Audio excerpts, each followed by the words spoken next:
Santa Cruz is full of community groups that disagree with the city and also each other. This friction among groups prevents change from actually taking place. How have you in the past, and how will you in the future, provide leadership to get our diverse community groups to work together? Make things better unless you can reach a consensus amongst the diversity that we celebrate here every day. And that consensus is absolutely essential. I think that in order to do that, you have to get out into the community. I would advocate, and the City Council, and in fact, starting after November 2nd, I will advocate even as an individual that we organize more community forums just of this kind where people can come out and ask questions, to express their interests, to express their concerns about issues. Because unless we can address those issues, unless we can talk together about things, we'll never be able to come to the kind of consensus that's going to help us move forward as a community and solve the very real problems that we have. So more community outreach, more engagement of the people, of the voters, of the people who have the concerns in the city, who want problems solved, who are looking for solutions.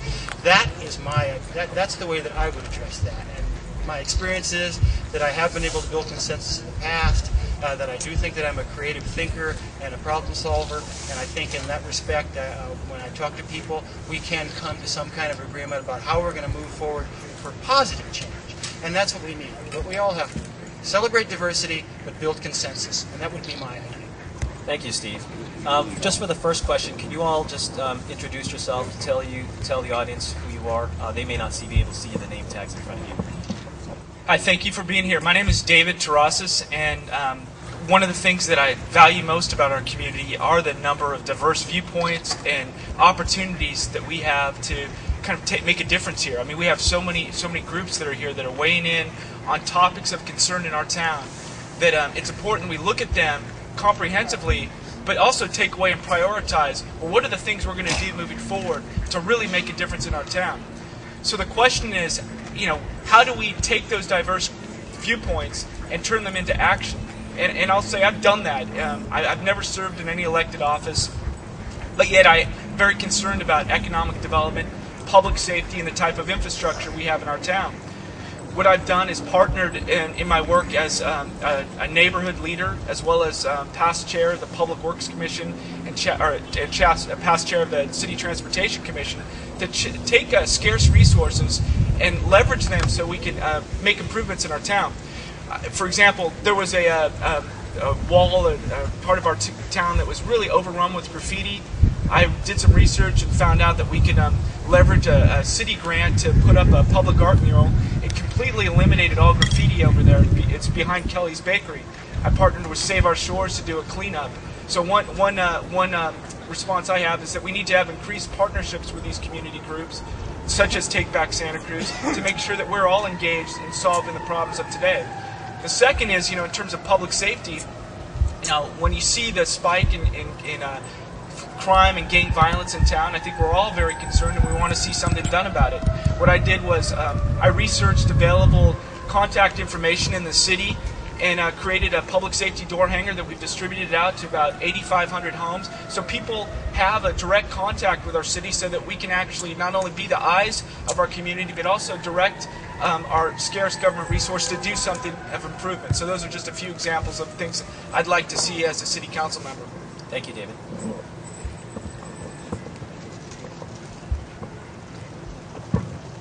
Hello.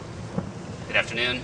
I'm Kevin Moon, and I think that I would basically look to set up a citywide program, maybe even a countywide program called Know Your Neighbor. And I think that in my neighborhood, at least, it's lacking that we don't know all of our neighbors and their lives, like what their schedules are, when they're home, when they're not, when they go on vacation. When I was growing up, we always knew who our neighbors were around us and what they were up to. And just knowing that and being self-aware of what's happening in your neighborhood is huge. And a lot of us live very, very busy lives, and we're gone a lot. We're working. Sometimes both mom and dad are working. And so there's not a lot of time to reach out to your neighbors. So designing a program to basically know your neighborhood or know your neighbors, which would give that and infuse that and create leadership inside neighborhoods, then in blocks, and then out of blocks into precincts, and then out of precincts, And so it goes on. And then you have meetings and such a forum throughout the year, quarterly, to just go and discuss what's going on in each neighborhood and each part of town.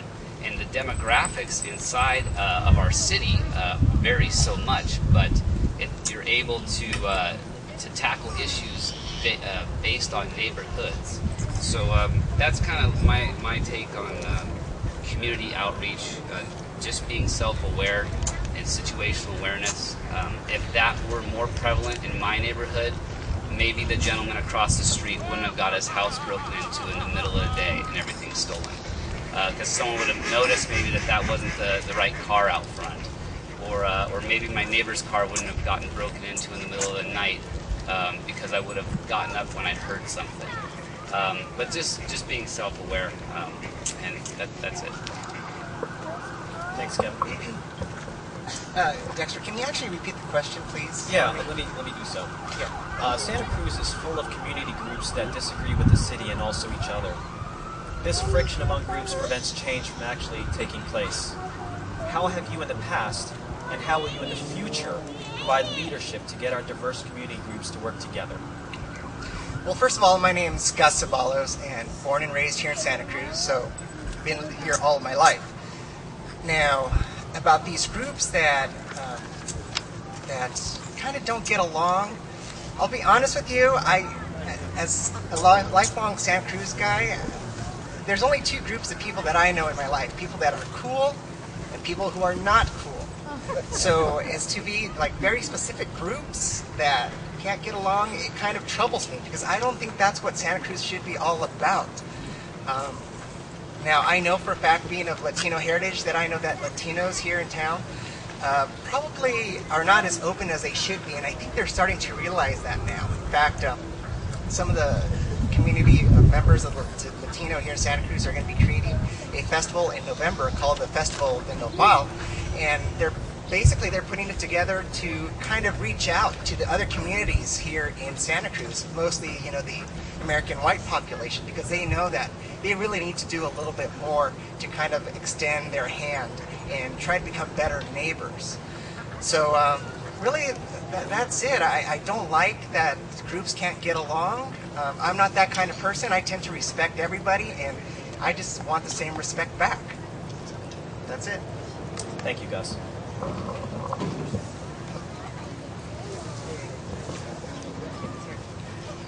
Hi, I'm Hillary Bryant, and I think part of the question, it's not so much the groups getting along or not getting along, it's an awareness factor. There's so many amazing organizations in this town working together on certain projects, but they don't always come to the table. I can give you an example of that, because this is something that I've worked very hard in past, is community building. When the Beach Flats Community Center was defunded in 2008, one of the groups that I belonged to is Santa Cruz Sunrise Rotary, and it seemed like the Beach Flats was an essential organization. It was important to have community centers at this time when we've got challenges in our city that need to be met. And so as a member of Rotary, I thought maybe we can help bring some funding to the table on this project. And I went to the first meeting of the advisory group, and at that table was such a broad, diverse group of people. Walnut Avenue Women's Center was there. Community Bridges was there. The Rotaries from around the area were there. There were also groups that O'Neill Sea Odyssey was there. Groups that were just nonprofits that saw something essential for our community and wanted to see this thrive and survive, regardless of the economic climate. So what you need to do in times like these are bring those people to the table, talk about where we overlap, talk about how we can support each other. Part of that organization and that advisory group brought together the funds to save the Beach Flats Community Center. $60,000 were raised by bringing different groups of just caring, compassionate people in the community that saw a need. And there is a need. The community center not only provides services for children but adults. It also has a computer lab that is essential for the neighborhood. And on top of that, before the community center was in the Beach Flats neighborhood, there was about 120 people on probation in that neighborhood. Now we're down to around 4. So those types of programs do make a difference, but it requires the entire community working together and collaborating on these issues, and that's what I think that I'll bring that same type of collaborative energy to the City Council. Thank you, Hillary. Good afternoon. I'm Ron Pomerantz. It's amazing you guys came out on this afternoon to join us and be educated and have a little entertainment along the way. I've been a community member for about 40 years in Santa Cruz. My roots are deep and broad. I came as a student, I left into the Peace Corps, I returned, and this is where I wanted to be, to start my family and engage in the community. I was involved in neighborhood organizing, probably predates most of you, when we established the Santa Cruz Neighbors. The Westside Santa Cruz Neighbors, which set up the Westside Community Health Center. That's over 30 years ago. It was on the site of the Long's Drugstore, now on Mission. Additionally, we struggled to keep open the Garfield Park Library, another fight that we see again coming back. Additionally, I've been involved with schools on the site council and coaching baseball. I think what I want to say in my short time here is that because I have been involved with so many different local groups, everything from civil liberties, neighbors, land use issues, public sector, labor organizing, I feel that I'm able to be the bridge among all this desperate different groups. And I can bring consensus. Issues I have worked on recently have been the Arana Gulch multi-use path. That's close to 15 years in the making. The beauty of Santa Cruz, I think the question kind of has a negative tone to it, and I think it's really essential that everybody's engaged, everybody has an opinion. That's an amazing part of Santa Cruz. And so I don't think it's a bad side. I think it's amazing and great, and I think I am one up here that can really assist in moving forward on different projects. The other one I want to mention briefly at this point is the rail trail, which we're very close to getting, that I've worked very hard on. Thank you, Ron. Incidentally, Ron, can you fix your name tagging? It's kind of flopped over. Thanks. Can you repeat the question one more time? Absolutely. For those who aren't familiar, David joined us, David Foster on the end. The question is, Santa Cruz is full of community groups that disagree with the city and also each other. This friction among groups prevents change from actually taking place. How have you in the past, and how will you in the future, provide leadership to get our diverse community groups to work together?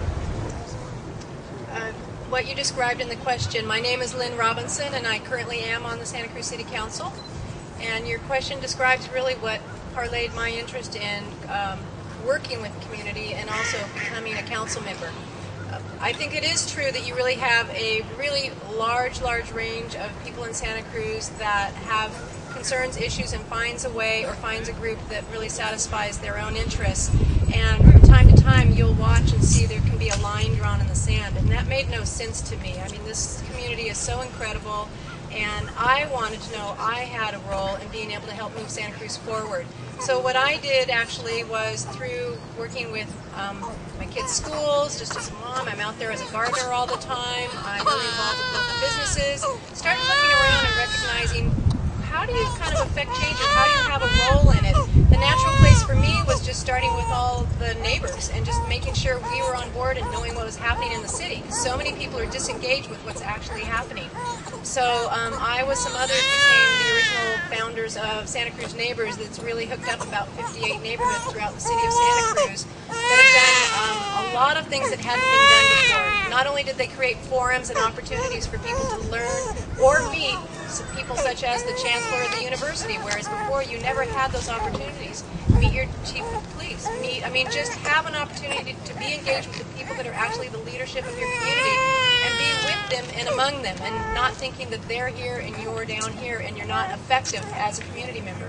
So that's what I feel like I bring to the City Council is that we have a role. We are us. We do this together. There will always be groups that don't agree, don't get along, but at the end of the day, the job for us is to move Santa Cruz forward and keep us thriving. And within those groups, if you're coming from a neighborhood perspective, all those groups actually can start meeting together. They can disagree on one particular item, but agree on another. And it's usually about quality of life issues in the city, and that's my focus. Thank you, Lynn. Good afternoon. My name's David Foster. I grew up here in Santa Cruz and moved here in 1958, so I outdate a lot of you. Graduated from Santa Cruz High and went on to UCSC and then to UC Davis, where I got my master's degree in community development. My purpose in getting that degree was so that I could work with nonprofit corporations. And I've done that for now 25 years, working around California, mostly around community development programs and especially affordable housing programs, a lot of it in Southern California. But I came back, I worked for a while as the housing director for Catholic Charities of Los Angeles. I moved back to Santa Cruz in 1998 in order to be closer to my family and also to work for the group Mercy Housing.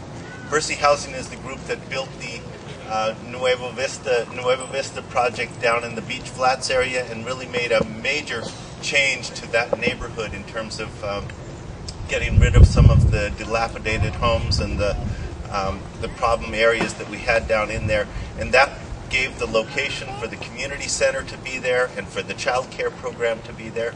I also spent 5 years working with a group called Child Care Ventures, which is a collaboration between the County Office of Education and the Small Business Development Center at Cabrillo and the Santa Cruz Community Credit Union, developing child care facilities throughout the county. And I think child care is one of the ways that people really come together. That's when the biggest connection happens, is the time when you're a new family learning how to take care of your kids and learning to get to know your neighbors. And those are connections that follow your kids all the way through high school. And I think so that's a critical part for me with the community. I've been working in the last 6 months with a group called it's called Youth Employment or Empowerment Summit, which is a program working with young high school and junior high kids to look at community violence issues. Thank you, David. The second question, still within the community segment. This time it'll begin with David. David, one of the topics Santa Cruz is known for is its abundant social services budget. We provide an abundance of social services, more than other cities of our size. How would you make sure the people that are truly in need receive the proper services? Thank you for that question. You know, we talked in this earlier response as far as how we bring diverse groups together to address the problems of today.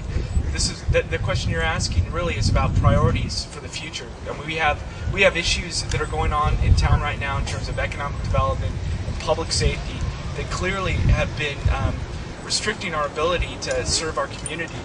I would say that the best way we can in terms of evaluating the services are look at the priorities. I think currently right now we need to look at what our safety level is and how much of our budget is allocated toward that, and what are ways that we can operate more efficiently to do things in a more direct manner without the same cost level. So I think we need to kind of look at our model differently and look at what we're able to afford moving forward.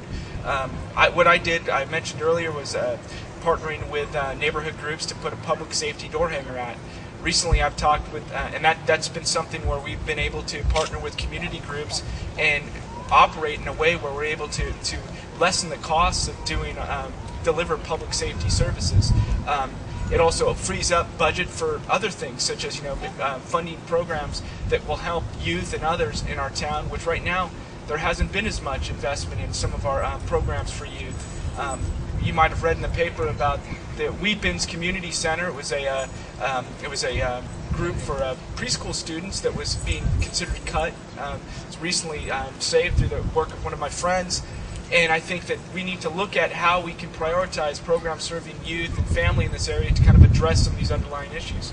The other thing that I feel that we can do better is look at best practices in other communities as far as how they currently deliver services.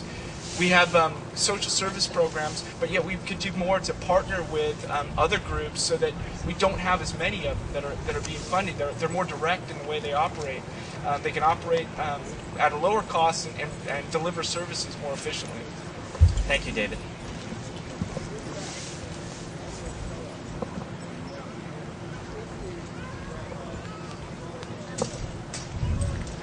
Well, I support nonprofits in Santa Cruz. I support working nonprofits, ones that show results.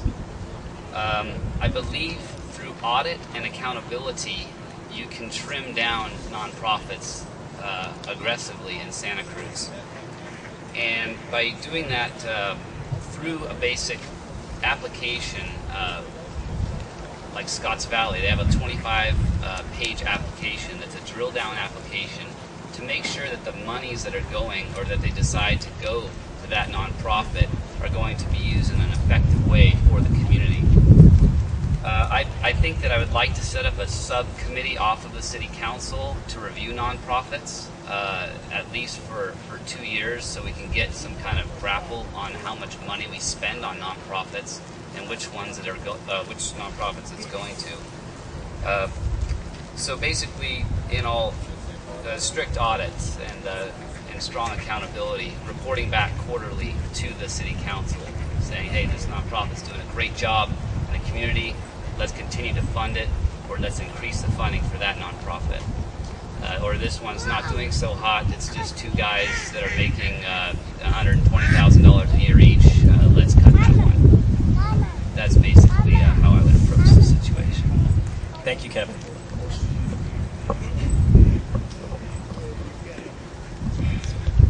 Nonprofit social services right now, community programs, what they're calling it for next year.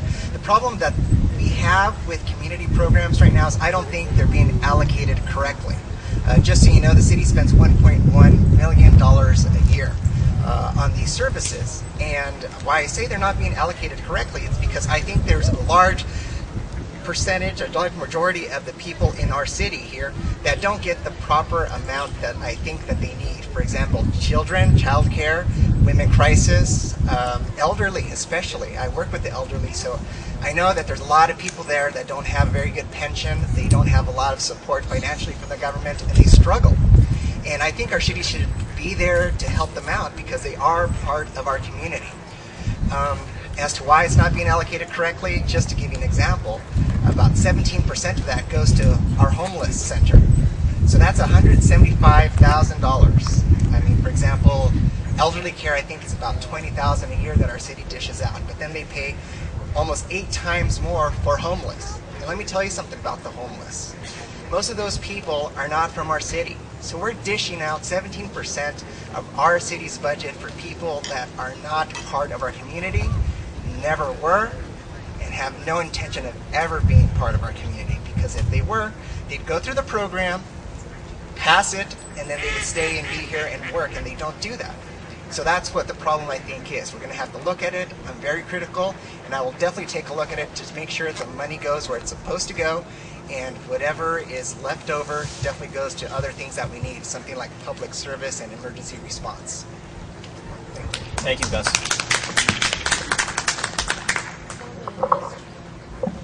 Thank you.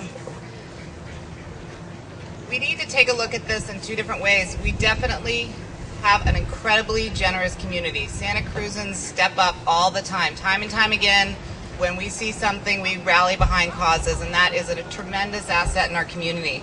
However, we've gotten to the point with our economy where we are going to have to make some really, really tough decisions. It's a very unfortunate thing, but it's a reality.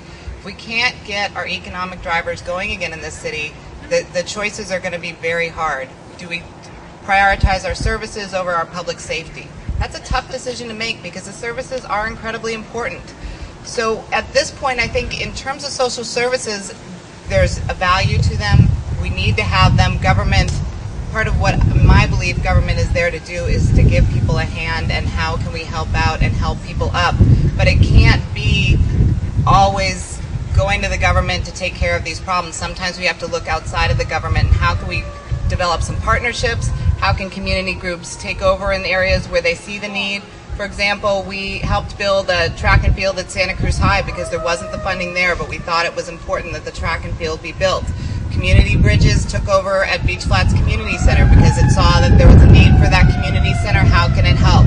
Time and time again, there are different ways to organize and different ways to look at these problems. But we have to look at it, I think, because I believe they're all connected from the standpoint of economy. If we don't have the money coming into our budget, we are not going to be able to do any of the things we need, and we're going to have to take a look at from backing out what is our absolute priority and what's left. So in terms of social services, yes, they are important. Yes, I believe that the government should help out, but at this point, unless we get our economy moving again, we're not going to be able to do everything that we need. Thank you, Hillary.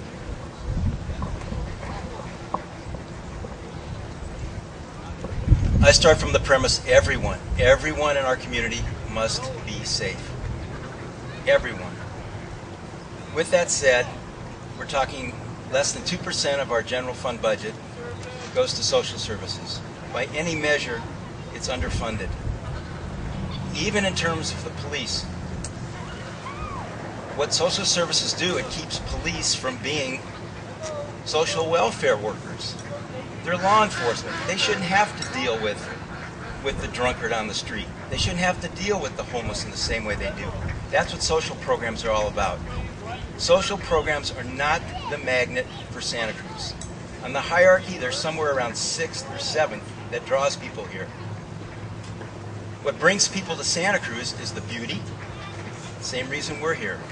The climate, the ambiance, the tolerance. And we are a tolerant community, and I think we must remain that. So, with that in mind, social services, they certainly need periodic review and accountability.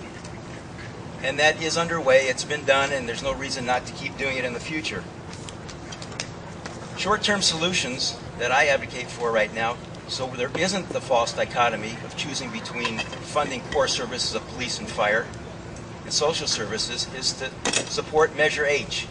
Measure H will bring almost $2 million into the city, and that will pretty much take care of the general fund deficit that's been created, which I must say I think was an unfortunate move by the council. It was irresponsible to put us in the hole, but that's really what's necessary right now.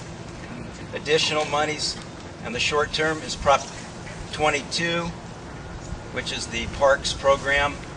That every dollar spent for parks, for ecotourism, brings another $2 back to the community. A hotel tax is also essential to help stop the short gap. Then we kick into high gear. Go on my website, you'll see that I have a long-term economic program that I think in the long term will certainly help get our economy rolling. We are dependent on the state and national as well. So I can't make false promises, but I certainly think we are lined up to move. Thank you, Ron. Do you want to just re-ask the question for the audience as well? Absolutely. Yeah. One of the topics Santa Cruz is known for is its abundant social services budget. We provide an abundance of social services compared to other cities of our size. How would you make sure that people that are truly in need receive the proper services? And once again, I'll say that I agree with the way the question is framed. And I do sit on the Social Service Committee, which is now called Community Programs. And I can give you, I'm not going to respond to a couple things that have been said up here that aren't accurate, but I'll tell you from my position what I know is true. Social services are part of the fabric of the community. They have been for many, many years, starting in the 1980s. And what's happened over time is that there's been some programs that have been funded at a certain level, and they do have there's people here I recognize that are in the social service provider community.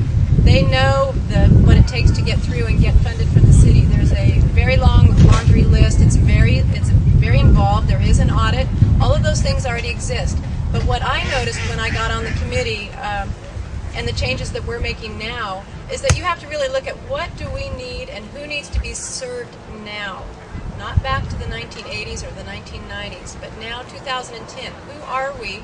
What is the commitment that we want to provide as a community and as a city? What does that look like, and what does the funding look like? Because we're in a new dynamic now. We cannot be doing what councils in the past have done in terms of not re-looking at the allocation to the different groups. So many of you may be aware we just sent out a survey to the entire community. There's 500 responses. I'll be sitting with the Community Programs Committee this week. So there is already a committee that exists. I've been sitting on that program.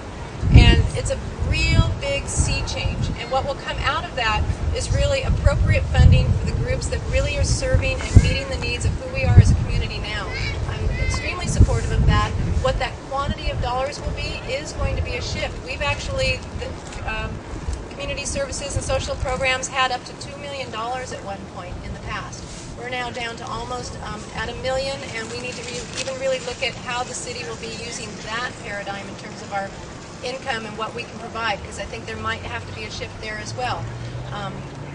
All in all, at the end of the day, public safety and community services do have an overlap. If you ever do a ride-along with our police department, you'll recognize where the needs are and where the needs aren't. There is an abuse of the system from certain people, and that's the thing that I'm very involved with, and I know there's changes we can make that you'll see, too, as we move forward.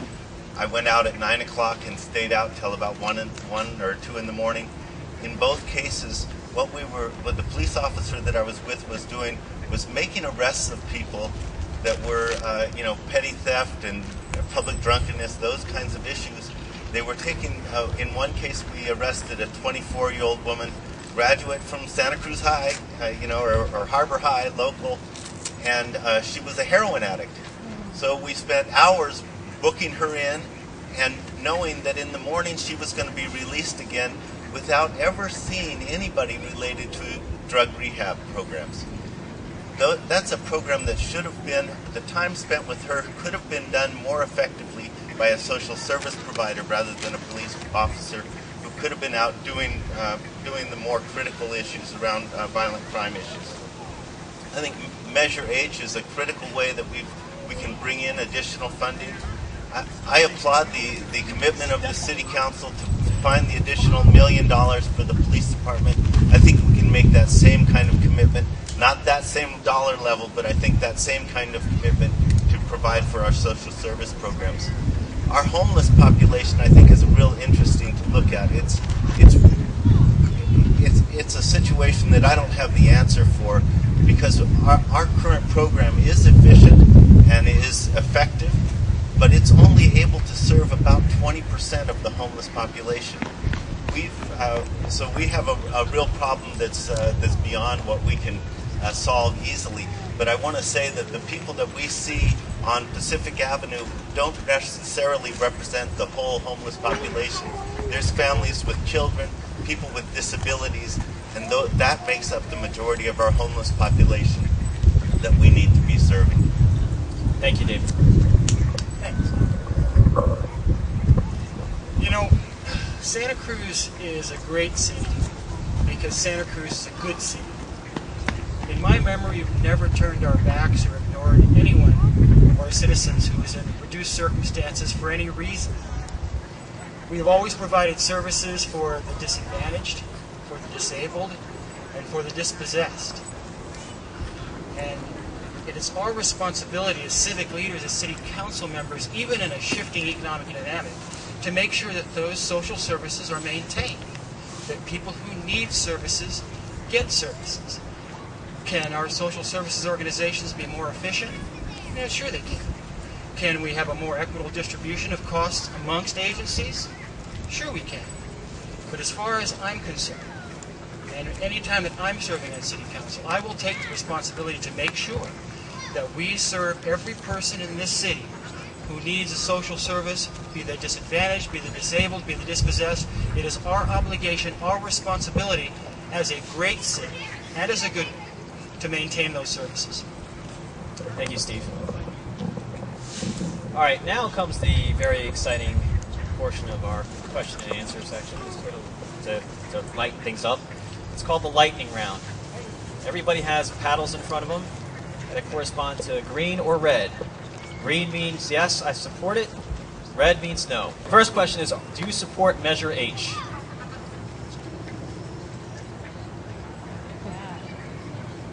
Okay, thank you very much. The second question is, do you support the Arana Gulch bike path? Hey, green's all around. There you go.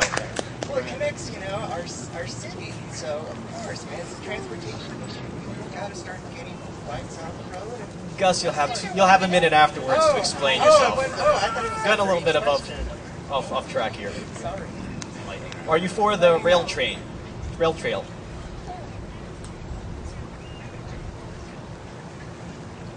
Do you support the city's new rental inspection program?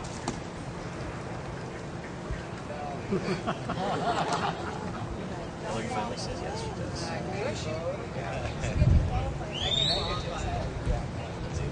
Are you for the desalinization plant? Easy for me to say, right?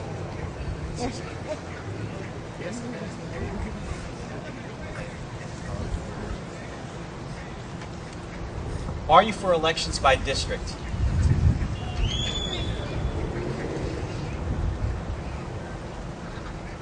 Wave it up there high. Have you ever been to the Beach Flats Community Center and taken a tour?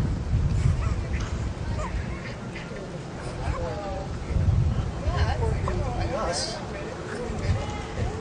Have you been to the homeless center and met with the director?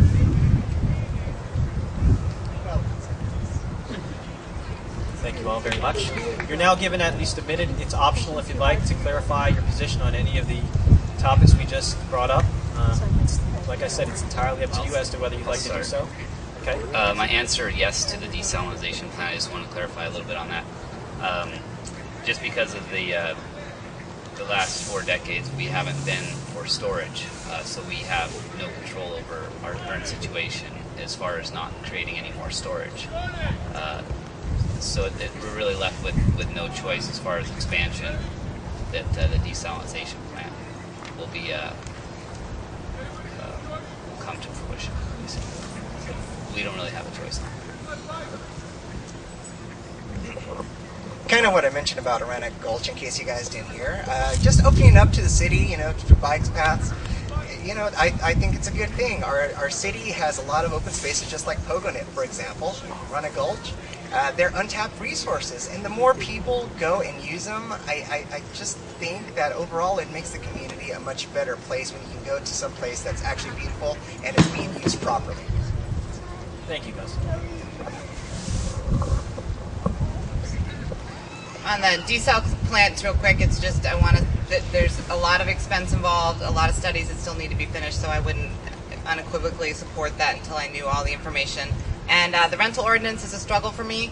If it's a health and safety issue, I absolutely understand it, but I think we had a lot of things in place that we could have worked with and we weren't working with to deal with the same issue. So to me, it's added expense to the city when we should have tried a little harder to work with what we had. Thank you, Hillary. To respond to the district elections, it has come up in the past. I have not supported it because of the gerrymandering that had taken place. It's really hard to figure out how to make districts and make them work. I'm open to the idea if it can be done. As far as the desal plant, the study is 5 years old. I believe the environmental impacts as well as the potential $100 million cost is prohibitive for us. I believe there are other solutions we need to investigate and further explore those. As far as the rental ordinance, Hillary and I agree on some things. This is one. My background in fire safety, I believe everyone should be healthy and safe. And I believe there's enough on the books that this could have been done without an overreach by the city.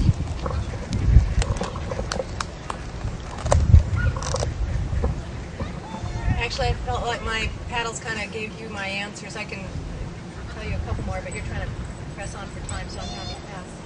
Yeah. Thank you, Lynn. So on the desalination, it seems to me that really nobody should have voted in favor of that program until the environmental impact report has been completed and the alternatives have been evaluated. So that's why I said no to it. On the rental ordinance, I believe we do have to watch for our health and safety issues, but I'm very concerned that this program, the way it's set up, could cause relocation problems. I think before the program gets started, the city needs to have a rehab loan program in place that can help people transition and bring their places up to code with assistance. In terms of visiting the homeless service center, I wanted to get a real feel for that place. So I went there and asked if I could spend the night and negotiated with them. I told them I wanted to make sure I wasn't taking somebody's place and that I wanted to pay what the full cost was. It's $22 a night is the average cost for them to provide services. And that's what I paid and learned quite a bit from that. Thank you, David. I'll clarify a couple of things. No, I've never been to the Beach Flats Community Center. However, I've expressed to folks involved that I am a huge supporter of the Beach Flats Community Center. In fact, I have some ways in which I think we can help fund Beach Flats Community Center, so I'm a supporter to that level. I did say no to the rail trail because although I understand that it's a wonderful resource that we'd love to acquire, the conditions that go with it, the fact that there are 37 trestles and bridges that need to be refitted, the fact that it would cost several $1 million in addition to the purchase price to actually build a rail trail during a time of economic problems, I think it's just irresponsible to think that we can find the money to actually support rail and passenger travel and to actually build the rail trail, which is the reason we're acquiring the property. Thank you, Steve. Yeah, hi, I'd like to just add a little bit to the desal and rental ordinance and Measure H response.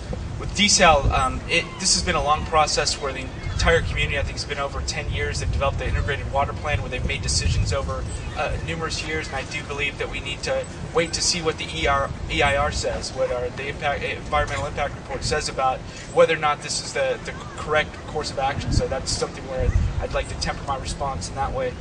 In regards to the rental ordinance, I think the issue is how it's implemented. I mean, I don't think we should be creating new ordinances just for the sake of creation to try and deal with something. We need to identify what the problems are and be very responsible about how we create new policies to address a problem and be very focused on making the right decisions to address them. And I don't know if the rental ordinance is going to fix that problem, but I would like to see, now that it's been approved by the council as well as community groups, to see how it's implemented and then perhaps make modifications moving forward.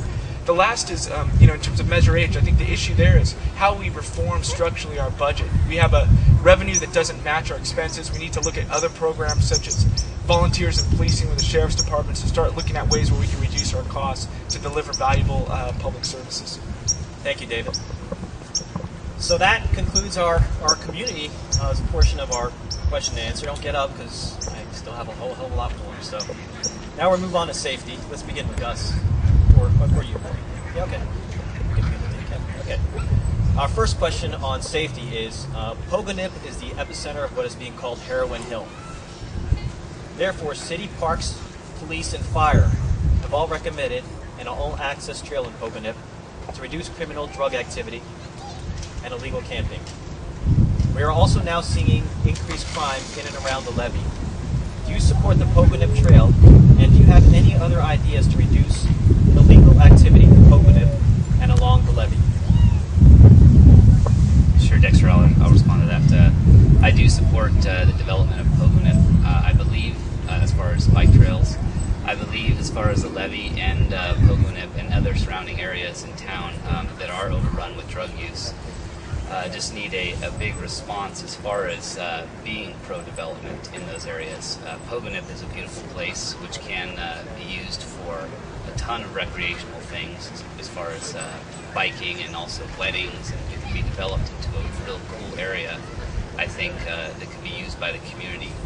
And for it to be closed down for so long, that's kind of why I see the direction of the city council continually in that respect for the last 4 decades, trying to make it hard for people to tap those and be involved and get into those areas and develop those areas. As far as the river levee as well, every other place I've been to in this country as well as in the world, wherever there's a river, there's business and commerce developed right onto the river, and it's beautiful and it's usable, and I do support that for our town. Thank you, Kevin.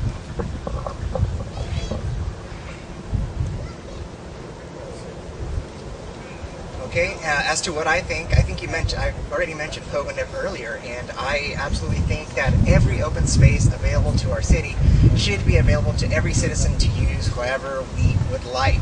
I would love there to be a bike trail, equestrian trails, hiking trails, dog parks up there in Pogonip. The more we get to use it, the more it feels like it's going to be part of our home, part of our community. And if it takes away, shoves away the drug dealers, the homeless that are just squatting there, that is great, because that's exactly what we need. As a community, we might not be able to drag them out of there, but if we all show up, we can scare them out of there. As to the river levy, there's already kind of like a general plan that they're going to be doing some work there. And I agree with Kevin.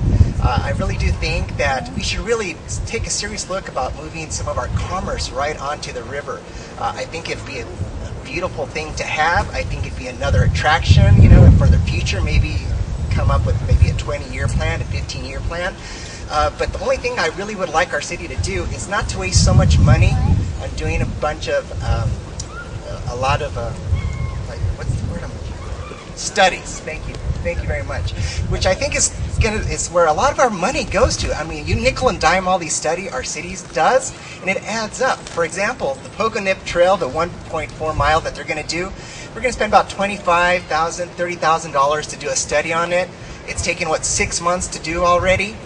And when it's going to get approved, because it will get approved, it's only going to take, you know, 50 community members, $5,000 max to get it done. So there's a lot of money just being wasted, and that's something we're going to have to look at. Thank you, Gus.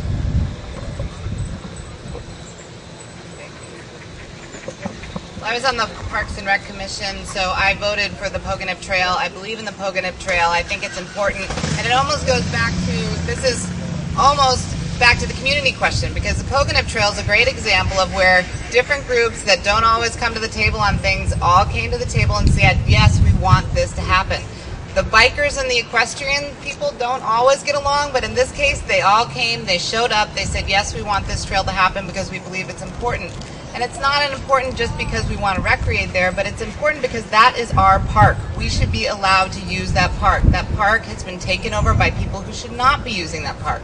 And we don't all work as hard as we work and pay our taxes to have a park that's closed down in sections because it's not safe for us to be there. So Pogonip is a great example of community and various groups coming together and saying, no, this is important to us. Let's make a difference here. The same thing can happen on the levee. I really strongly believe that. We have an annual Toys for Tots run that goes down there. It's the only real event that happens on our levee, and the woman that runs it came to me and said, I'm not going to run my run there anymore because we're stepping over syringes. It's not safe for my runners. I don't want to do it. And I said, no, stop. You've got to run this run. The Toys for Tots is a great program. And second, it's the one event that happens on our levee. We need to have more of these types of things. So my hope is now that we can combine that event with a cleanup and start making things happen there. So we're not always turning our back on the levee. We don't turn our back on our problems. How can we look to make changes and address them? Because it's our community. It's our neighborhoods. It's our parks. We need to be there. We should be allowed to be there. And so it's not just a safety issue, but this ties right back into a community issue where we as a community can make differences in these places just by being there and showing up. Thank you, Hillary.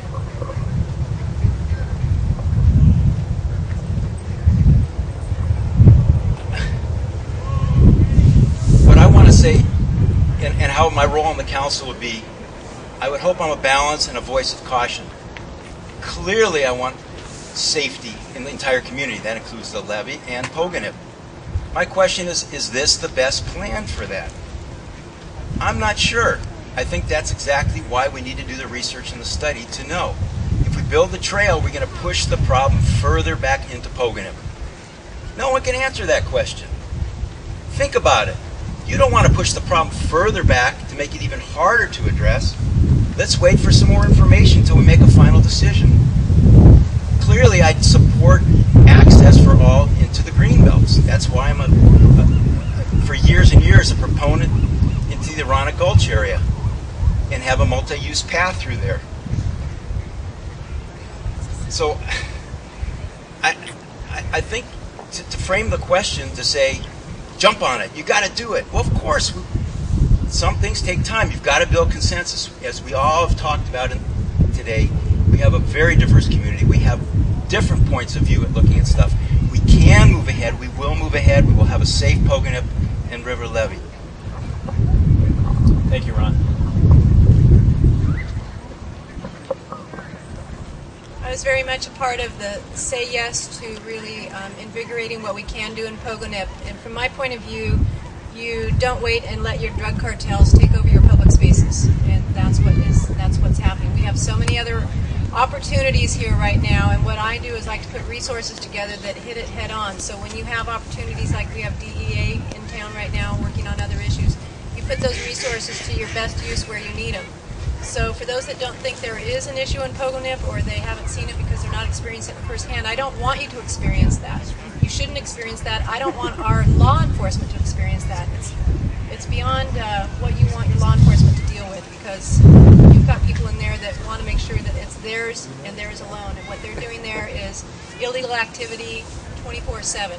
So the multi-use path is what if there was no drug activity there, I'd still be saying yes to the multi-use path. That is us moving forward. That's Santa Cruz now with a new opportunity, and I like to see where we move forward like that.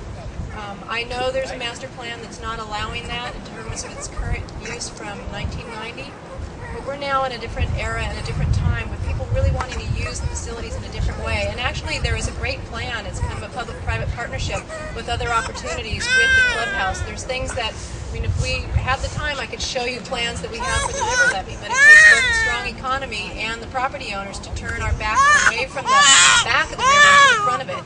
So there's actually very exciting plans that I've said yes to in my last 4 years on council, but I'm trying to be one of those people that just even quietly meeting with these individuals, I get together with them and go, okay, how can we do that with that piece of property? Same thing with private partnerships that we sometimes have to go to because the city doesn't have the resources to do it by ourselves. But the community members and business members and people that have funding that can help us do some of these projects, they're very exciting projects to do. At the end of the day, though, those studies are typically EIRs. So even when I said yes to DSAL, there's an EIR that will happen first. But I'm saying yes to things because I know we go through the process properly and environmentally. Thank you very much, Lynn. You know, for the Pogonip, I've hiked it many times, but I hiked it especially this last month to see both the proposed trail where it's been marked off so you can find where that new trail proposed is, and also along the railroad track and up the Rincon trail on the side. And I think actually that may be a better way to get bicycle and equestrian access through there that might be more compatible with the other uses that are proposed for the park. I think that it's really important we do have a master plan there, and I think that it's really important that we look at the prioritized issues that plan brought up, and that we don't just throw those aside because we have a new idea that we want to move forward. I think we have to be really careful what we're doing there. I do agree that the more access that you can provide to our green spaces, the better. I also think that funding our Parks and Recreation Department is absolutely critical. It's really at the point now we're further cutting to our Parks Department and to other departments within the city is getting counterproductive, where it's actually costing us more to maintain those properties because of the lack of staff, because of the problems that are created because of that lack of staff.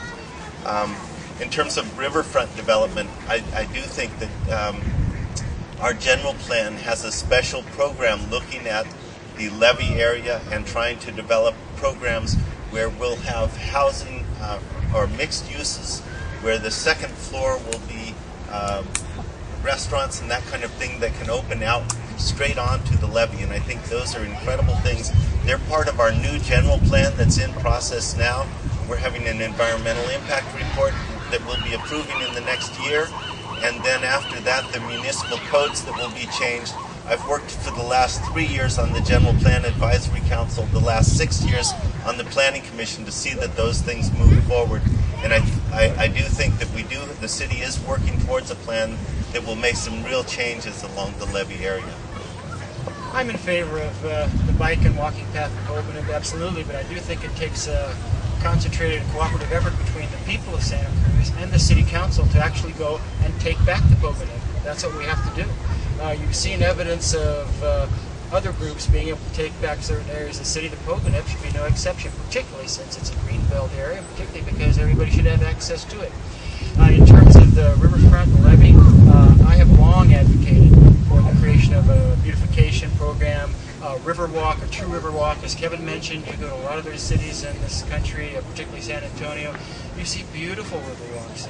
People are enjoying their Riverwalks. They're having business in their Riverwalks. They're spending time in their Riverwalk. We can create incubator spaces that actually face the river. Currently, we have not one single business in town that's river facing, not one. So we need to make sure that business turns its face to the river so that we can all enjoy the river. It's there. I do a lot of work with Save Our Shores, and one of the things we do is we do river cleanups. And we go down, so I've seen firsthand what the river banks and the levees have to offer. It's beautiful. It's lush. It's verdant.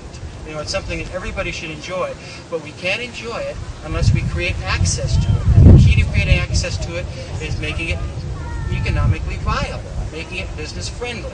It's easy, I think, to put rest areas in there, to put lighting in. We have a walk now that's along the river, but the river's down below. Put it down next to the river. Light it up. Heat it. Invigorate it. Let's have some youth and vitality there. It's possible. We can do it because we have a beautiful area that right now is completely undeveloped. So let's get together and see what we can do about it. Thank you, Steve. Yeah. I'd like to answer this in a different way. I mean, our city has invested a lot of money in our infrastructure in terms of our, we have a river levee path. We've also secured all these open spaces such as Poganip and a lot of our parks, which is one of the reasons why we're all here, because we have a wonderful community that supports the outdoors. And I support the multi-use trail because I think it is a primary connection point, not only for the upper area, the Harvey West area, but it's probably the safest route to travel down to the boardwalk. And it's probably one of the most underutilized piece of infrastructure we have in town.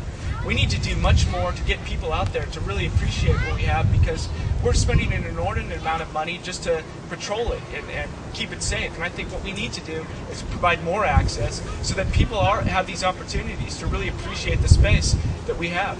One of the things that we need to do, and I've talked about this as a participant in a budget workshop, we have a $2.5 million deficit we're looking at in the coming year. I think we need to look at putting out at least a request for proposal to say on the river levee or the Poganip, how can private interests help support the city's efforts to make our public spaces more vibrant, increase the utilization through new types of use, whether they be kiosks along the levee or other ways to bring people out to enjoy these spaces. I also agree that when we look at the community group we have here today, we have other opportunities to bring the partnerships, as reflected in your first question, out to help support these efforts. If you were out on the west side about 7 months ago, Kelly's Bakery, they really kind of transformed what was once a packing shed for Brussels sprouts into a really vibrant set of local businesses. They had a dinner market where they brought in local vendors, and the entire community came out to support really what was a really incredible community building event. I think we should be doing that throughout our city, at our parks, at the Poganip, to make sure that we have a vibrant town that we can all can consider safe. Thank you, David. Okay. I guess we'll start the next round with Gus. The next question under safety is, we've increased the law enforcement and increased funding for youth anti-gang programs. Do you have any other specific ideas for driving gangs out of Santa Cruz? And I do support ICE being here in town. I know a lot of Latinos are real scared of it, but you know what? Their function is to get the criminal element out of our town. So I'm all for ICE, and I know that we did, I think we allocated $50,000 for a countywide, the city put $50,000 for a countywide anti-gang task force program, but I don't think that we've come up with anything yet. So if the community members have any ideas about what kind of program they would like, so we actually got to just keep pumping money into teen programs, no matter if they're from West Side or Latino. Thank you, Gus.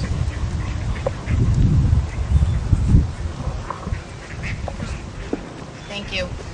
So this is one of those questions where I think at this point we need to bring every resource we possibly can to bear on this problem. And this is an entire community problem. We need to look at it from an enforcement standpoint, from a program standpoint, from how can we partner with areas outside of Santa Cruz. The gangs just don't sit in the city of Santa Cruz and don't go outside. We need to not only partner with all of the agencies in the county, but outside of our county. The gangs are coming in from Salinas and over the hill. We need to work with as many different groups to put this problem to rest. It has got to be addressed. It's an immediate priority #1, and we need to deal with it. I think that it also is one of those times when I say we don't close our community center, we don't close our teen center. We have activities after school for kids to do. We support programs like the Pride program. We get involved in mentorship programs. We participate in after school programs for kids. How can we do our part in any way possible to deal with this problem. Community members fighting back against crime. Every time you see something going on, you pick up the phone, you call 911. We all have to work together to deal with this situation. And as a result, we will make some inroads on this problem. I grew up back east, and no matter what you think of Mayor Giuliani, New York City changed overnight because of a community saying enough is enough. We need this to be different. We didn't, as a child, we didn't go through Brooklyn, and now that whole all the neighborhoods there, areas are completely revitalized because one broken window can lead to another broken window, can lead to another broken window. We all need to take a look at our community, what's going on, and find ways that we can participate and help out in this problem. And also, as much as possible, support our law enforcement so that they can have every resource they possibly can to deal with it. Thank you, Hillary.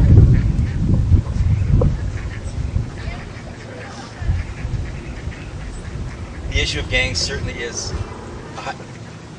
probably the highest priority right now, I think, for our community to once again feel safe. There's two different sides to it. There's the law enforcement side I support. They're coming in, gang activities are coming in. It's way bigger than Santa Cruz, coming from Oakland, Salinas primarily. So I support an interagency governmental gang task force that we need to hook up with. Additionally, to me, I want to focus in on not so much the law enforcement side, but the prevention side.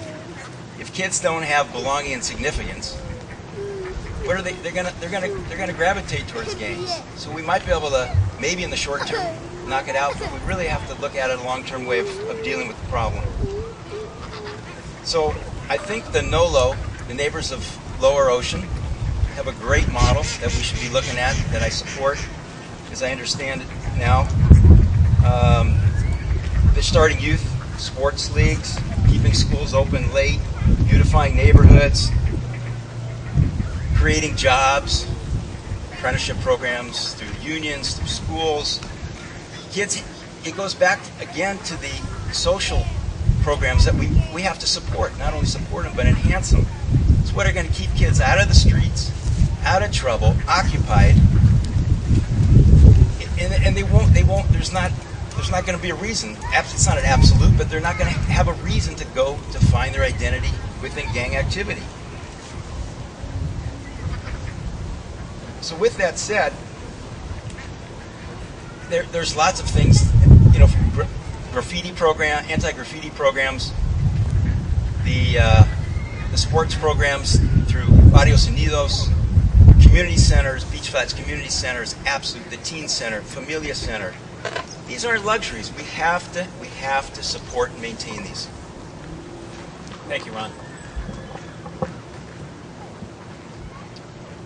In the city of Santa Cruz, anyone that's focusing at all right now knows that what we're trying to do is both do suppression and prevention. And it's a challenge that's a community challenge.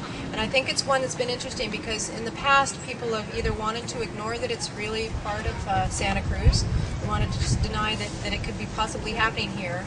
But it's been around for a long time, and it's really just had a cycle of violence that's been just absolutely devastating for families here in Santa Cruz that have lost their loved ones, and teens in particular.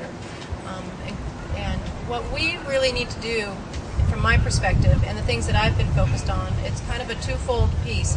Very supportive of what we do from a law enforcement end, because I think that from what we can do in the city of Santa Cruz as a community, supporting law enforcement, is be the eyes and the ears. And I think that people have been wanting to deny their role in being the eyes and the ears without having us as a community stepping forward and saying what they see and being willing to tell someone about it that can actually activate a response from law enforcement or from actually prevention as well.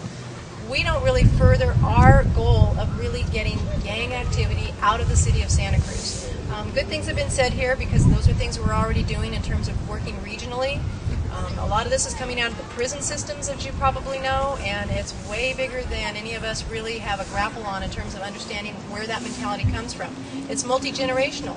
You have kids that if they even wanted not to be in a gang, possibly can't step out and get away because it's just in their family dynamics too. And the way to really start changing that is what we're doing in terms of giving kids another opportunity. Mentor programs is one of the big ones that I am really interested in really pursuing the next 4 years, because we can take our local businesses and create many more mentorships. La Bahia project, there are so many people that wanted that project to go through, and I'm still working hard to get that project through, especially out of the Beach Flats community. They know those are jobs for the youth there. They know those are jobs for the family, and giving them hope and giving them something they can really rise their own boat with and get a better job right there in their own neighborhood. I'm also working on both the Pride program, which is coming out of our law enforcement, which is an incredible at-risk youth program, and also gang leases that I'm working on within the city of Santa Cruz, and that's where evictions also take place. Thank you, Lynn. Thank you. I think to start off, we have to say that the city has to have an absolutely no tolerance policy toward gangs, towards weapons and drug-related crimes, towards domestic violence crimes. We simply have to say that we're not going to put up with that. And I think, you know, that some of the gang activity here, it's not something where you can simply train your kids, so just say no to this. It's the intimidation and coercion that goes along with gang activity is way beyond what kids can say no to on their own. So I don't have a problem with saying that's something where the police have to be involved, and we have to have multi-jurisdictional programs and whatever cooperation is needed to make that work. That said, though, I think the other part of this about community safety is the importance of community participation in the process and collaboration. In my mind, collaboration with ICE is actually counterproductive, because I think what it does is it reduces the support and involvement that we're going to get from within the Latino community. I think our law enforcement programs need to be more transparent and have better programs for outreach to the community, and I think the ICE program is counterproductive, or collaboration with them is counterproductive. I would like to see more programs with high school youth that want to do outreach, to work with junior high kids to learn how to stand up for themselves and how to be cooperative against violence in the classroom or on schools, to deal with problems of racism and homophobia in the schools. And I think also that we have to realize that community safety is not something we can arrest our way out of, that drug rehab programs and programs that are going to address the root causes are really where we're going to have the true impact and make a safer community for ourselves. Thank you very much, David. I'm going to read the question once again, just for clarity, so others can kind of see how your answers relate to the question. We've increased law enforcement and increased funding for youth gang programs. Do you have any other specific ideas for driving gangs out of the Santa Cruz? Well, I agree that multi-jurisdictional task forces are an effective enforcement tool, but my emphasis is really on the root causes of gangs, gang participation. I think that we need to not only break the cycle of violence that Lynn mentioned, we need to break the cycle of participation that we see. For some kids, gang membership isn't a choice, it's a lack of options. And we have to do whatever we can to provide as many viable options for those kids so that they can really make some good choices for themselves. And that's how you break that cycle of participation. That's how you get to the root cause. I can't be more supportive, and I've said it before and I'll say it again, of programs like Pride, that Lynn has mentioned, like Beach Flats Community Center, that Hillary has mentioned, but we need to do more. We need to create more programs, and we can create more programs. I have advocated for a fee on our cigarette retailers so we can generate some money that we can put into these youth centers and teen centers and expand those to give every kid who wants to participate the opportunity to participate. If it's $1 we're lacking, let's go get that $1. Let's take it from the cigarette retailers. Let's take it, I've always advocated and long advocated for the imposition of a cigarette litter abatement fee that can go through the city. We can raise 3% tax per pack. You know, public safety is our #1 priority right now, and if you look at our budget, it's also making up the largest percentage of our budget, city budget, in terms of trying to deal with it. And I do think we need to take a comprehensive approach to addressing violent crime and gangs in our town. I think we need to look at other models that are existing right here in our county. Sheriff Wowak, who endorsed me in my campaign for city council, we had a long conversation about volunteers in policing, a program that exists in the county that doesn't exist here in the city of Santa Cruz, where he gets the equivalent of 14 full-time officers that do low-level police work. They take reports, they do traffic checks, they'll even go out and check on people's homes when they're on vacation at no cost to the county. And what that does is free up officers to deal with the violent crime and gang violence that taking place in our town. That's one new idea that I think we need to enact and implement here. The other thing we need to do is kind of look at our public spaces, our government-owned facilities that are in town. I've been on numerous ride-alongs. I was endorsed by the Police Officers Association, and I've talked at length with them about what we can do to improve the way we deliver police services in town. And I believe we need to have small substations. Maybe we take existing government or city-owned facilities and allow officers to complete their reports there. So instead of going back and forth from the police headquarters, they're able to patrol more frequently within a neighborhood to ensure that there's that connection there. And then I'll give you a third idea that I think we need to look at, and that is increasing our ability to bring neighborhoods into the mix. I talked a little bit about the public safety door hanger that I created, and what that does is put new eyes out in our community, in our park spaces, on our streets. So at least when a resident sees something that's not right, they know who to contact to help deal with it. It's not a matter of overlooking it. It's about making public safety everyone's priority to get involved and fix. I've been, again, endorsed by Santa Cruz County Sheriff Wowak, the Police Officers Association, as well as the Police Management Association. I think we need to do new work and new energy to combat safety in our town. Thank you, David.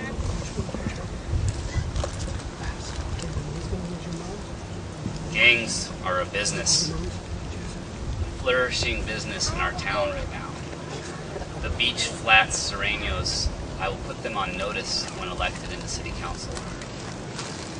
For too long, this town has tolerated gang activity and allowed a safe harbor for them to do business in our town. This is troublesome to me and my family, and this is the #1 reason why I'm running for city council. How I would attack this situation with the police department is create a task force, a gang task force, a drug task force, panhandling and vagrants task force. Each task force would then report back to the council on at least a quarterly basis of how many guns we got off the street, how much drugs we got off the street, how many arrests were made. That's my approach. The hammer will go down. Thank you. Thank you very much, Kevin. On that note, we have the lightning round on safety, but as a city council member, would you be willing to meet with our county judges and district attorney's office to advocate more severe sentencing for crimes committed in Santa Cruz?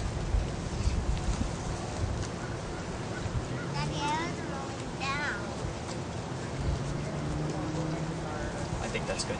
Thank you. Would you favor stricter requirements for those seeking city-funded services, such as ID, warrants, or background checks before receiving city services?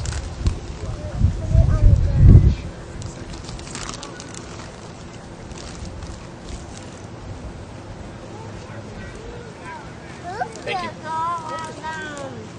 Would you support an ordinance regulating parking in city streets, RV parking in city streets?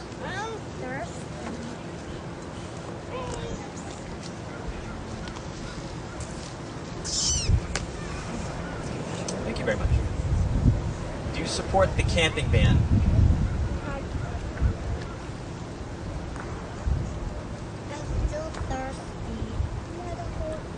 Thank you very much. Will you commit to keeping the police department fully staffed, even if it means severe cuts to other programs?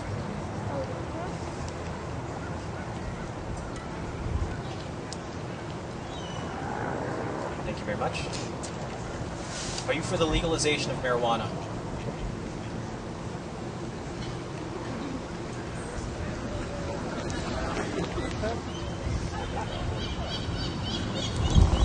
support the Santa Cruz Police Department's continued partnership with outside law enforcement, such as Immigrations and Customs Enforcement.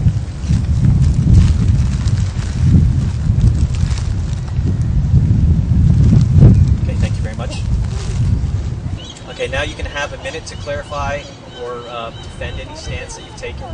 Feel free, like I said, this portion is optional. You can take it or you can just say I stand by my answers. We'll start with Hillary. Try to be quick on this. Just a brief point on the sentencing. I've already met with the DA, several of the judges. I've spent numerous hours with Sheriff Wowak, toured the jail, a couple of ride-alongs, spent time with our fire department. I think these are things that I've already started doing. They're essential, and that's why I've been endorsed by the Police Officers Association, their management group, and the local firefighters. And on the marijuana, I struggle with that because we're obviously in a state budget crisis that's not going to be fixed. I think that's one of the ways that that could help, but there's some challenges with doing that, although in Santa Cruz it may help clarify where we stand on marijuana because it's right now our lowest priority for law enforcement regardless, so it may set some ground rules on it. So I'm relatively neutral on that one. Thank you, Hillary. It's hard to admit each one really deserves an explanation. We don't have anything to say about the severity of sentencing with judges. I'm certainly open to discussing these issues with them. Absolutely. That's far outside the purview of the City Council. Partnering with outside agencies, as I said, I support that. As long as the local agency, which is sensitive to community needs and issues, is the one in charge, meaning if ICE comes to town, that they're regulated and controlled by the local, by Santa Cruz PD, so it doesn't get into an issue of like what happened in Arizona. If it's an issue if they're a legal resident or not. The question is just in attacking the issue of gangs, nothing more. Background checks for services. I'm ambivalent. I don't know what the point. You know, if people need the services, then they should have it, and then figure out after that whatever needs to be done with it. The camping ban, support of it, though services should be increased by other jurisdictions actually need to be more involved with it. It's not just a Santa Cruz issue. Staffing of PD, clearly the need is there, though they're on the table just like every other agency in the city, including fire and anyone else in a severe crisis. I would certainly try to attempt to keep PD funded fully. Legalization of marijuana, the last one I'll address, is yes, it's needed. It needs to get the gang activity and the problem with the way it's enforced, it's not fairly or equally enforced across the board. Let's do it like a tax on alcohol or tobacco. Thank you, Ron. The one where I held up to was for legalizing marijuana, and actually you've got Prop 19 as a state initiative on the ballot. It's fraught with problems. Are we heading towards legalization of marijuana? It's coming our way. It's pretty obvious. But I don't want to do it until it's done right. And what you don't want to do is have a proposition come forward where it's an initiative from the people and you cannot change it again unless you go back to the people. So whatever is in that proposition now is what we live with. And it's fraught with problems at the local level. It's not unlike what happened when Measure K came through 4 years ago when I was running for my first term on the council. I did not support it because at the end of the day, I went through all the details of the proposition and learned what the problems were that would affect our community. And lo and behold, it's actually happening. So the same thing with Prop 19. There will be issues that come down at our local level that aren't being handled at the same. If it was at the state level and every jurisdiction was the same, I'd be much more inclined to say we're ready to say yes to taxing marijuana and bringing that income. But until we do it right, I don't want to support a proposition that will be fraught with problems for us at the local level. Thank you, Lynn. You know, my parents receive Medi-Cal support, and this last month, and they've been doing that for quite a while now. They're a very low income, because they've worked for nonprofits and volunteered most of their lives. But one of the things that happened to them this last month is they got a huge, giant letter telling them that they had to prove their citizenship and send copies of their birth certificates to to prove so that they can participate in that program. Well, they haven't had their birth certificate for years. We're waiting, we've sent off trying to find those things for them. But I'm a little concerned about this idea that we're going to have people carry their ID with them to every time they want to go to school, every time they want to go to the library, every time they need to go to the hospital. I think we're getting a little bit overboard with asking for that kind of regulation of people.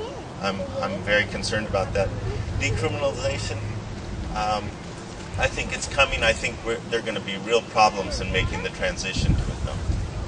Thank you, David. For the sake of time, after everybody responds, we're only going to have 2 more questions. So, my position on the camping ban is pretty clear. It's a matter of public record. I could support regulation on RVs because I think it's just another ordinance aimed at homeless people. So, for purposes of consistency, I can't support that either. In terms of harsher sentencing, we can certainly recommend, but changing sentencing structure is a state legislative matter. We have very little control over that. So, we could recommend. I think we should get our 2 cents worth in, but I wouldn't really recommend.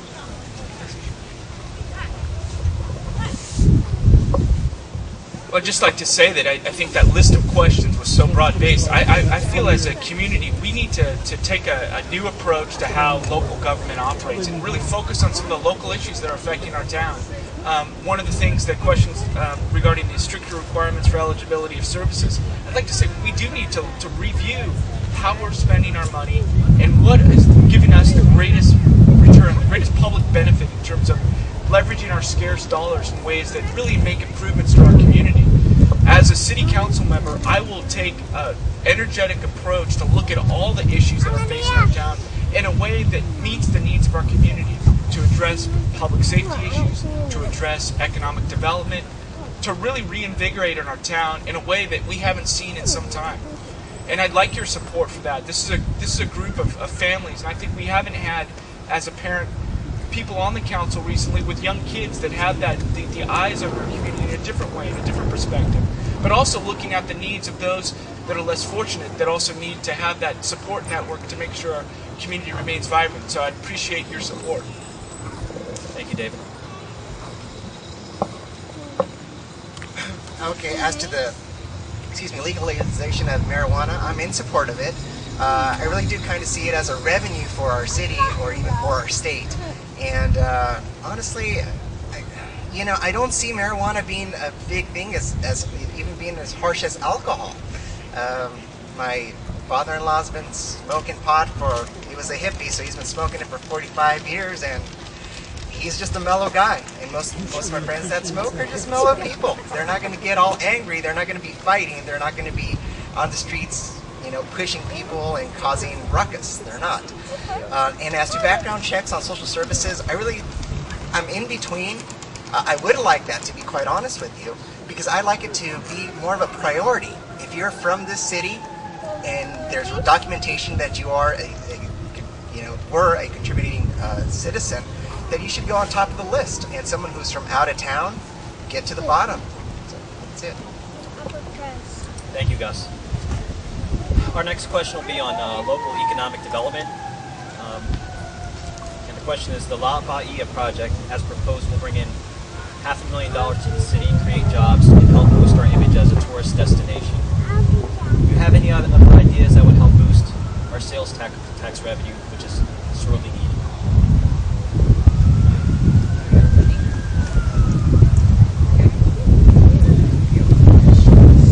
I was in support of the La Bahia project, and I was in support of that for 2 different reasons. One, because of the community impact, and it gave a lot of opportunity for our neighbors in the beach flats with first hire. And second, because we absolutely need some economic drivers in this community right now, and that would be an enormous one.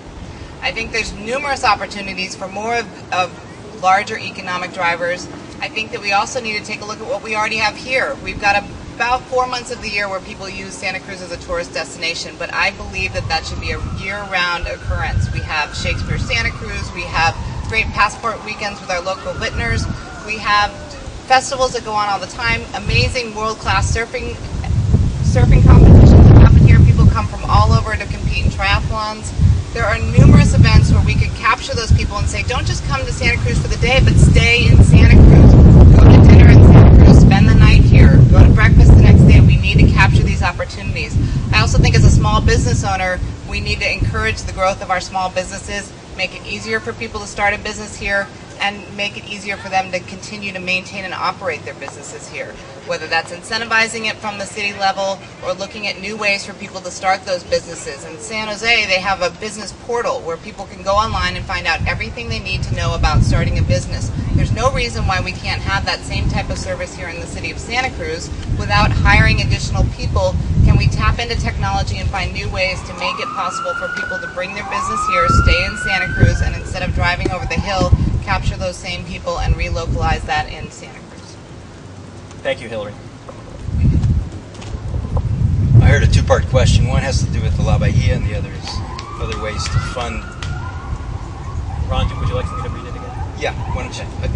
I think I got it, but go ahead. Okay. The La Bahia project, as proposed, will bring in approximately $500,000 to the city, create jobs, and help boost our image as a tourist destination. Do you have any other ideas that would help boost our sales tax revenue, which is sorely needed? Responding to the La Bahia, absolutely. How many here support it? I certainly do. In the form that it's taken, they had a working project before the one that's on the table. Went through the entire process. It met all the community standards: labor, environment, neighborhood, land use. Those are the critical pieces to get a major project through in our town. It met it. For whatever reason, a business decision was made by Swenson and Canfield on this project. They withdrew it and they proceeded with another one. And it appeared as if this project would also conform to all our community standards and values. For whatever reason, the project got out of track. It turned into a hotel rental project. Was the driver behind this. The city gave up 45 days a year, about 1/8 of their the hotel tax that they would receive. In addition, it does not comply or conform with the Coastal Act. As you will find out very soon, the tea leaves tell me they will deny this project. So what we got to do is go back to the table. I have a long history with this project. I want to see it go forward and make sure we have a successful project. It's a blighted site right now. It was allowed to deteriorate, unfortunately. So let's all come together. I believe I'm essential on this piece, and I can play a pivotal role in the council. The other part of the question is, what else can we do? Well, the first thing, besides the short-term solutions we talked about earlier, with Measure H, Prop 21, Prop 22 is the one that the state has been pickpocketing the city treasury for the last 10 years. If they hadn't been doing that, we wouldn't even have we would be flush. We wouldn't even have the problem we face right now, that we have to scrape by and cut essential services as well as police and fire. So I strongly urge you to support that. In my closing minutes, I want to talk about real briefly that I support Think Local First. I'm a community member. Supporting local business is absolutely essential in terms of the multiplier effect that it creates, the local jobs. I'm a huge proponent of that. And that means box stores have to be looked at in that light, that they don't undermine and deteriorate local business. And we have to make sure in the long run we don't make rash decisions that are going to affect us in the long run. Always be aware of the unintended consequences. Thank you, Ron. La Bahia project, I voted yes on, the current project. And yes, there's a long history with the La Bahia in terms of the project that's been there before. And it was really basically when it got to the point where you could see if it was an operational project, could it really work on the ground when it's a hotel, that's where the problems occurred. So the last thing you want to do is have someone invest in a project that's actually not going to be able to function and do the job it needs to do. And part of that was because it was trying to stay within the parameters of what that existing building is now, which is not up to code and doesn't even begin to get to the point of what a hotel needs to do in the modern day to function. What you have before us is a project that actually I think uses the space properly. You take your last piece of beachfront property and you make a beautiful grand hotel that really serves the community year-round, brings in tourism year-round, and actually brings in almost $1.5 million, not $500,000. So it's something that is desperately needed in the city of Santa Cruz, and I'm very supportive of that. We also said yes to a Marriott hotel nearby. It's actually a larger project than the La Bahia project, and there was no fight against that. It's pretty interesting because when the economy rebounds, that'll be a project that comes up online and gives us a lot of revenue. I mean, there is honest revenue that stays right in this community with a project like that, and I'm one that says yes to that as long as the project can be within the right scale of the site that it's sited on, and I believe that's true of both Marriott and the La Bahia. And there's Spanish Mediterranean, which very much fits that particular area.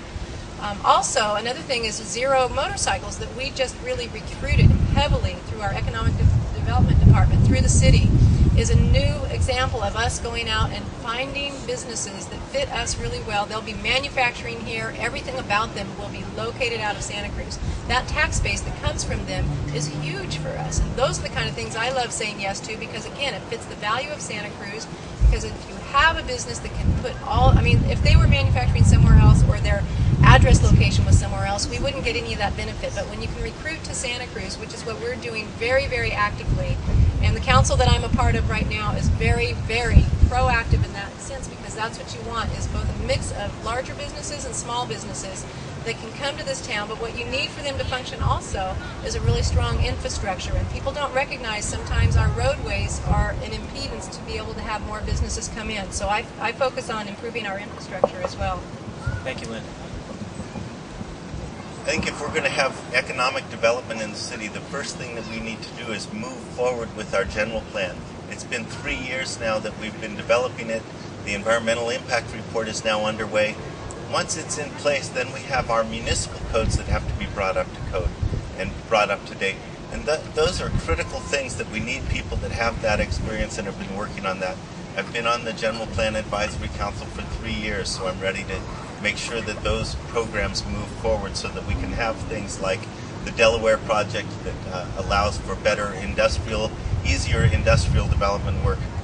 As a planning commissioner, I voted for the La Bahia project, but I made it very clear when I took that vote that I wanted the city council to work hard to try their best to negotiate an agreement that would include union participation both in the construction and the management of the project. And I would hold that as a goal for any development that the project that the city is involved in.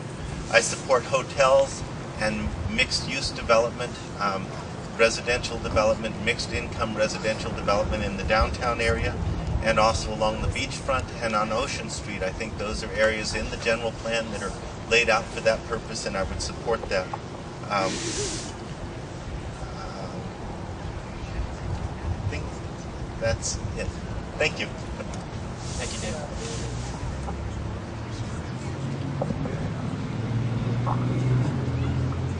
Thank you.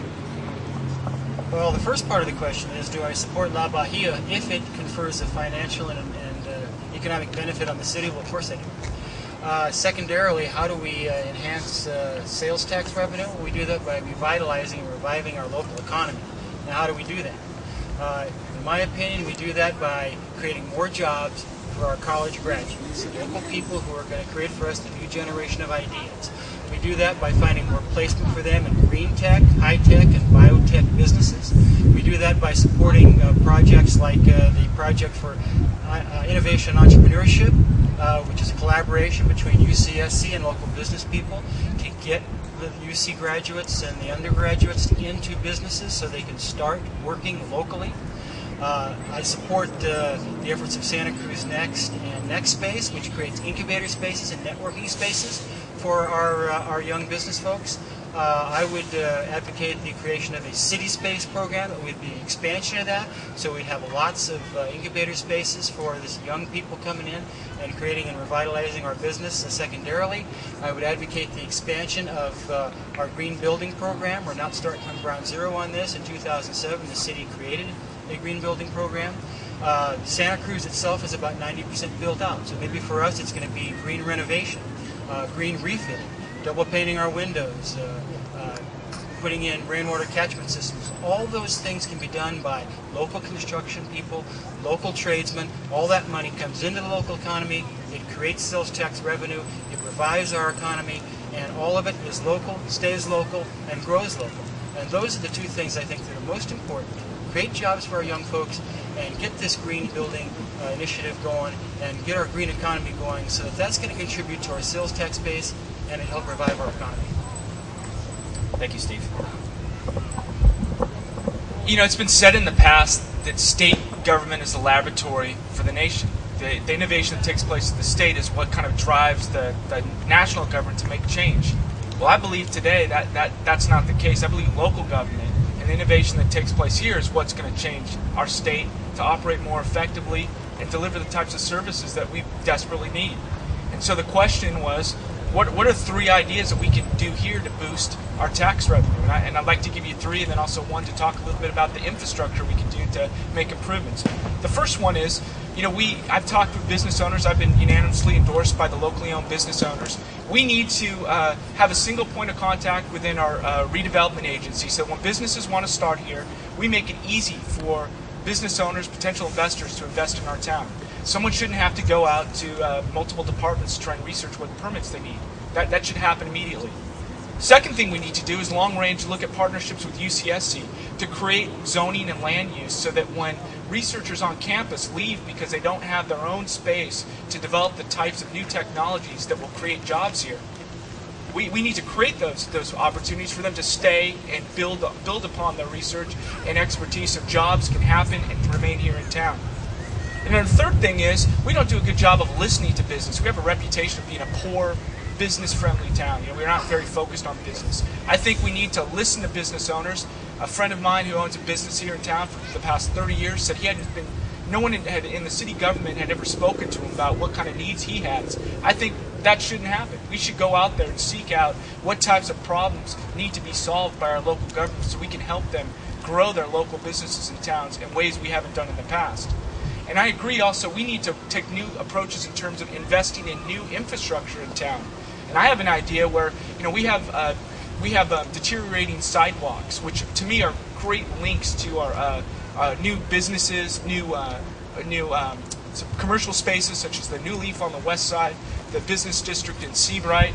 If we set aside perhaps, and this may seem like a lot of money, but $250,000 as a grant for local residents, and we ask them, let's say it's a 50% rebate, but we'll match up to 50% of their costs, we've just created a $500,000 opportunity to invest in new city infrastructure.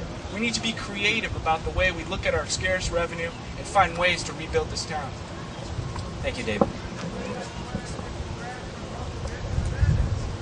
This question is in regards to development, I think, in Santa Cruz, and how it pertains to one specific thing, the La Bahia.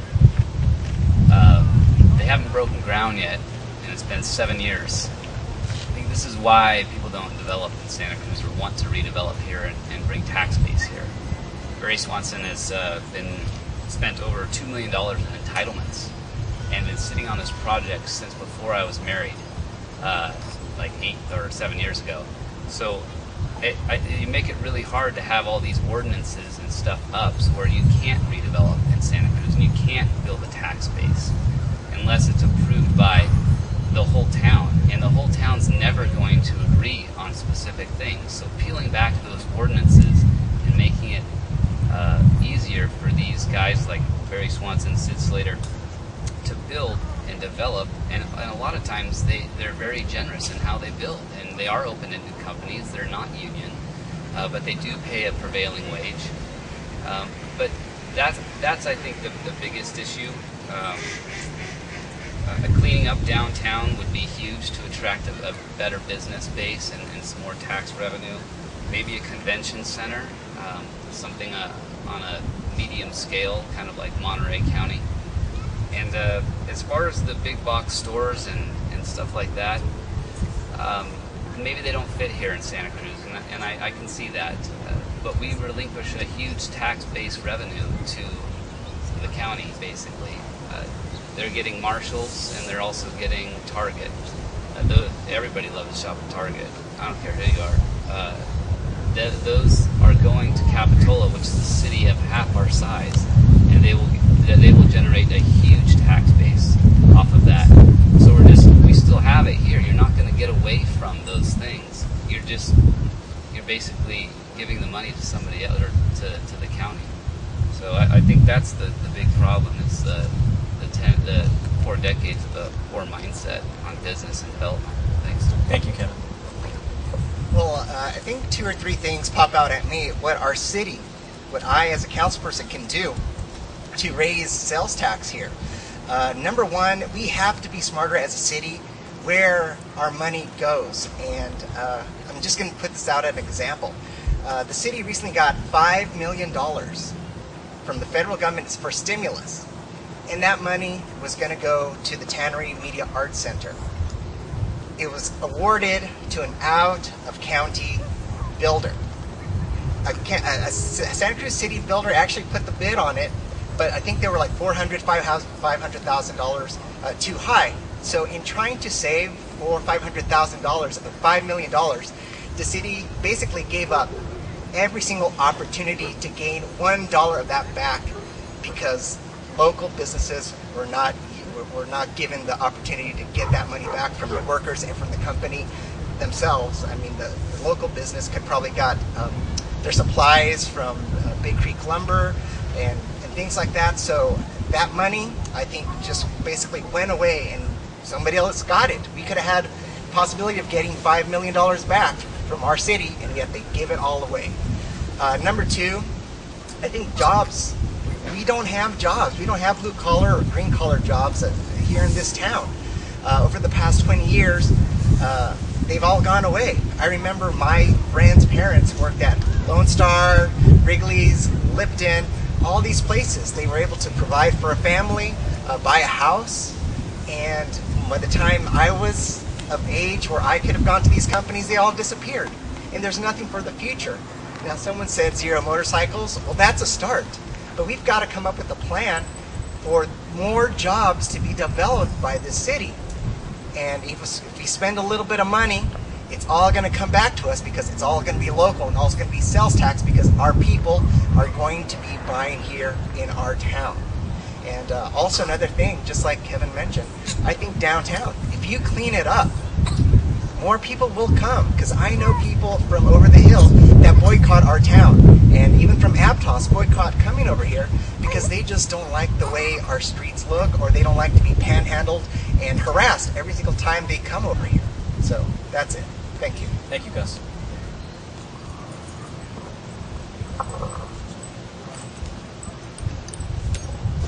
Okay, well, thank you guys for participating. I just have one last question for you. Please take a minute to describe why you're the best candidate for Santa Cruz City Council.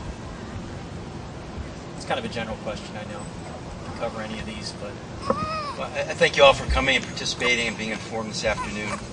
I'm Ron Pomerantz, 40 years community activism in Santa Cruz. Brought in deep support throughout. And I think what's important for your organization is to know that I've been involved with neighborhood organizing since I came here in the when I came back from the Peace Corps in the mid-70s on the west side for the West Side Community Health Center and keeping Garfield Park open. I've continued that level of community activism. My kickoff party was a block party because that's what I believe in. It's the community. That is what we're all about. Your organization does some great things. I think cleaning up Evergreen Cemetery is a great model. Lighthouse Field, we should all be supportive and participate in that. I support all that. And the model is very much like NOLO, the neighbors of Lower Ocean. Your program fits how I'm looking very much of empowering the community to take back their streets and participating in their daily lives. Police can't do it all. We must do it as a community. And I thank you so much for your time today. Thank you, Ron.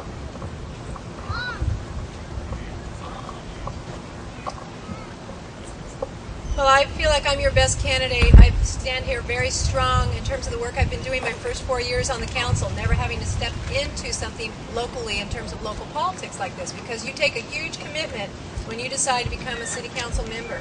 When I look back at everything I said I would do my first 4 years, I have integrity and know that my word has been true to you. What's been exciting for me is to see people exactly like folks from Take Back Santa Cruz, who I've had a lot of great experiences with, because we are kind of together in doing this together.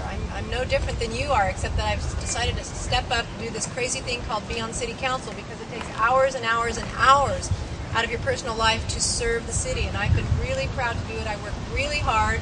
I do have the endorsement of the Santa Cruz Police Management Association and the Santa Cruz Police Officers Association, as well as even the college Democrats. They know I call them kids because my kids are 21 and 23, but they know that I am there also to support what they are trying to do in terms of getting their education in this community.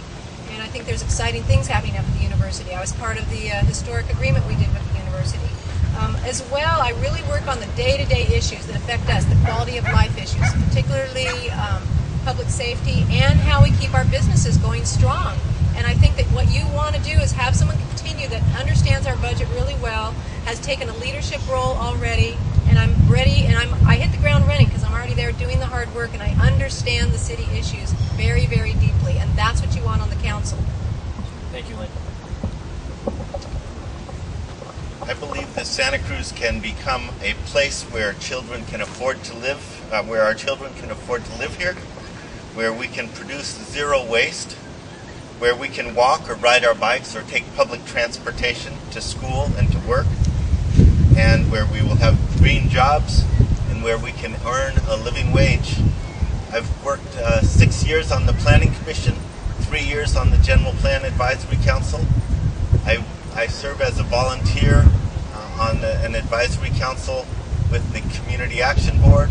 I've been active in the community for years now, all kinds of different programs, and I've done that, building up the expertise needed to really serve effectively as a council person. I wanted to mention, because the newspaper didn't cover it, that the People's Democratic Club and the Gay, Lesbian, Bisexual, Transgender Alliance both have endorsed me, and that was a nice endorsement that I'm proud of, and I'm sorry the city didn't cover it. Thank you, David. The paper didn't cover it. You know, you've heard a lot about the issues today, the issues that confront Santa Cruz, the issues that are important to all of you. I hope you've enjoyed it as much as we have. Discussion about the issues and engaging the voters on the issues is really the duty of every candidate. I also think at the end of the day that this particular election will be as much about leadership as it is about issues. I think that the voters of Santa Cruz will pick from amongst these 8 people the 3 people that they best believe can lead them into a more prosperous and a safer future. I believe that I am one of those leaders. I am ready to lead. Thank you. Thank you, Steve. The question was, why do you believe you're the best candidate for the Santa Cruz City Council election? And I believe I am the best candidate for the City Council race because I'm focused on the actions and solutions to the problems that are facing our community now.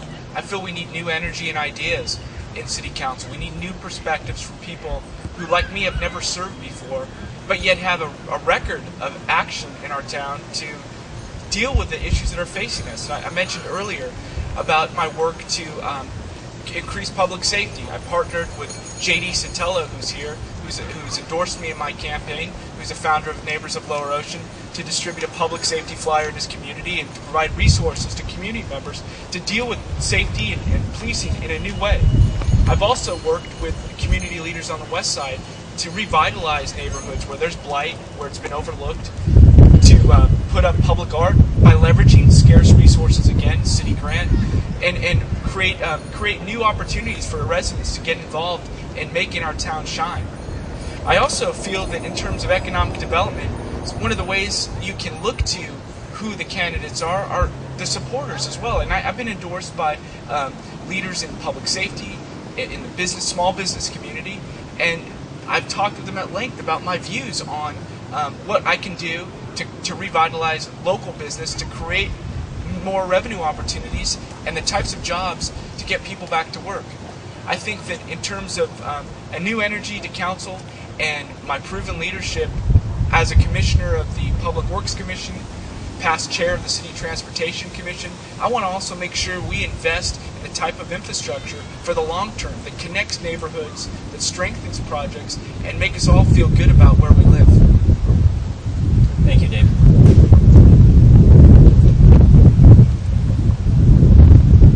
Well, I think a lot of people are unhappy with the current direction that the City Council continues to push us in by putting rental ordinance, Measure H, tax hikes. That's the same old Santa Cruz. It's been happening for over 4 decades. I offer a sense of diversity to that on a huge level, I believe.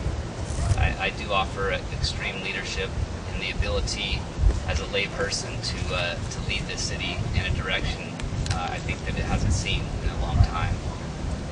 I am a Santa Cruz native. I was born and raised here, as well as my father, as well as his I have a long history of this town. I think it's a wonderful place. I think people live here because of the climate. I basically have a huge passion for it, and I urge you not to settle this election, to get out there and vote and tell your friends to vote against the status quo. The status quo will cripple this town. Thank you. Thank you, Kevin. You know, I was born and raised here in Santa Cruz. I was born in Dominican Hospital in 1969, and I'm running here for City Council because I love this town. I love this city. And I believe that all of you out there right now love this town as much as I do, or you wouldn't be here. And you care. And I think you're looking for a change. You want something different because you're disenfranchised with how our town has been running and how it's been going for a while. I'm the person, vote for me, who's going to make sure a couple things happen to this town. I'm going to make sure that our streets are clean and safe. I'm going to make sure that we're going to get jobs in this town and make sure that your children, when they grow up, will have a way to provide for themselves. Thank you. Thank you, Gus. Thank you. Let me start by saying thank you to Take Back Santa Cruz, not only for holding this forum today on a beautiful, what turned into a beautiful Sunday afternoon, but for all that you do for our community. It's wonderful to see citizens being of service to Santa Cruz, and I applaud you for that. How do I distinguish myself? You've got a choice to make this November, and there are a lot of very good candidates up here, but this is how I distinguish myself. From the perspective of the community, I've been working tirelessly to make a positive change in our community, whether it's through trying to save the Beach Flats Community Center or the Teen Center, or trying to help build a new track and field at Santa Cruz High. I've worked long hours trying to connect people, being a collaborative player to make our community better. From the perspective of the economy, I'm a small business owner. I know the challenges of starting and maintaining a business in this town, how difficult it is in this economy to make it thrive, and how important and essential that is to our future going forward. And from the perspective of the environment, I came here because of the natural resources. I've been a Parks and Rec Commissioner to protect and preserve our parks and open spaces for our children. I'm running for Santa Cruz City Council because I want Santa Cruz to be a safe and vibrant place to live and visit. I want it to be a great place to do business, and I want it to be a role model for environmental stewardship. But the real reason I am here is because I have 2 young children growing up in this town, and I absolutely am committed to the idea of seeing them growing up in a thriving Santa Cruz. So thank you very much for your time. Thank you, Hillary. Okay, well, that about wraps it up. I want to thank all of you candidates. I mean, I know it's extremely hot. Yeah, let's give it up for us. I want to thank all of you. I know it's extremely hot, but I thought we were expecting rain.